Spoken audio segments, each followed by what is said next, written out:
Google is gearing up to compete with Meta as they announce their first AI glasses coming out next year. Welcome back to the AI Daily Brief Headlines Edition, all the daily AI news you need in around 5 minutes.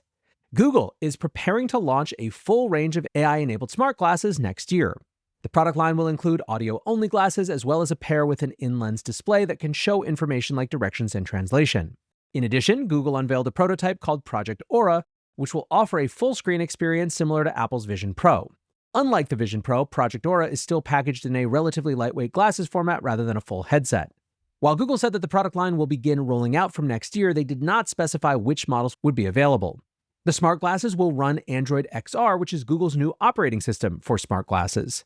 Samsung actually already released the first Android XR product over the summer with their Galaxy XR headset, and apps that have already been developed for that platform can be installed across Google's product line as well.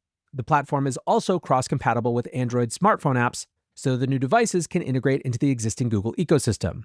The glasses can even connect to iOS apps, so you can tether the glasses to an iPhone and access the Gemini app as well as Google's full suite of apps. Google's Director of Product Management for XR, Justin Payne, said, "The goal is to give this ability to have multimodal Gemini in your glasses to as many people as possible. If you're an iPhone user and you have the Gemini app on your phone, great news, you're going to get the full Gemini experience there." Now, of course, the elephant in the room is Google Glass, a tech flop that was so big it has almost become iconic. Now, of course, Google Glass was more than a decade ago, and this time there's no avant-garde sci-fi design, just a normal-looking pair of sunglasses with a thicker frame. In fact, they're actually tapping people who know how to make cool-looking glasses to help. The glasses will actually be designed in conjunction with Gentle Monster and Warby Parker. Now, among all the AI wearables, Meta's Ray-Bans are basically the one form factor that people have actually enjoyed and that has been a success. So it's not at all surprising to see Google jump into this space. So is it possible that glasses will be the first ubiquitous wearable form factor? I guess that is something that we will have to wait till next year to know. But moving back to the present, Claude Code is coming to Slack, and people seem pretty excited about it. Building on the existing Claude integration, users can now spin up an entire coding session within Slack to work on bug fixes and feature requests directly.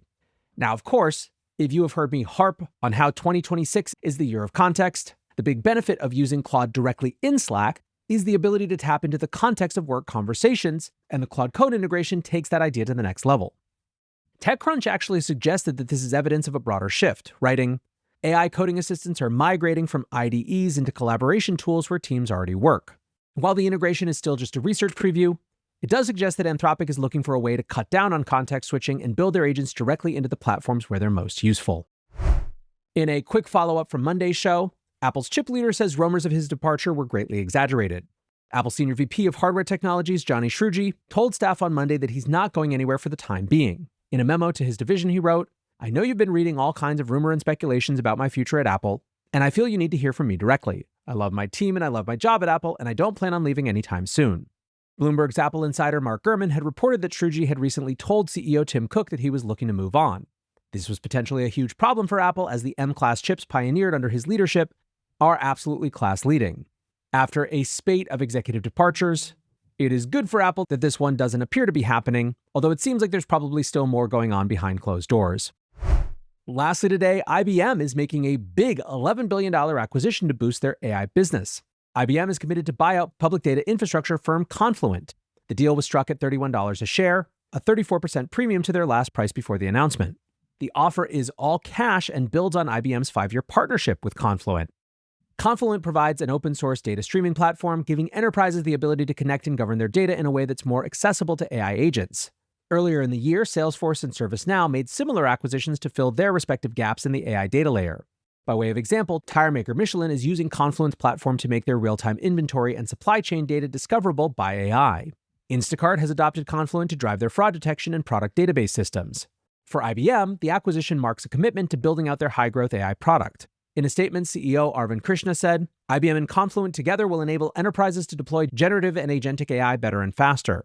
With the acquisition of Confluent, IBM will provide the smart data platform for enterprise IT purpose-built for AI."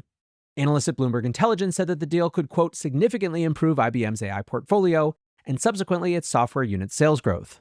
The monster deal caps off a record-breaking year in AI M&A, where over $1 trillion worth of deals have closed this year. For now, though, that is going to do it for the headlines. Next up, the main episode.